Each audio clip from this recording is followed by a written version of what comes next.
নির্বাচন কমিশনে বসে আছে আরেক চোর, তার মাধ্যমে এই সমস্ত রিগিং হয়েছে। নির্বাচন কমিশন বলেন, দুদক বলেন, দুদক অত্যন্ত একটা ভালো লোক ছিল ডক্টর মুবিন, তাকে এবং তার সঙ্গীদেরকে বিদায় করে দেওয়া হয়েছে। অর্থাৎ কোন সৎ লোককে তারা কোন পদে রাখবে না।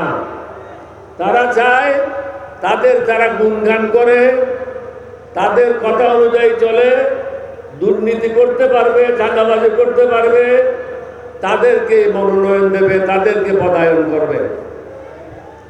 আমরা চাই একটা নিয়ম নীতির মাধ্যমে দেশ চলুক।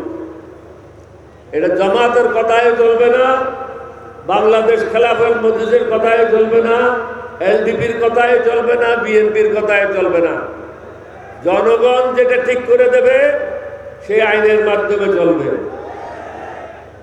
তারা যতদিন পর্যন্ত সংস্কার বাস্তবায়ন শেষ না করে ততদিন পর্যন্ত আমাদের রাস্তায় যে সংগ্রাম আমরা শুরু করেছি এটা অব্যাহত থাকবে। এটা শুধু অব্যাহত থাকবে না, এটা তীব্র থেকে তীব্রতর ধারণ করবে।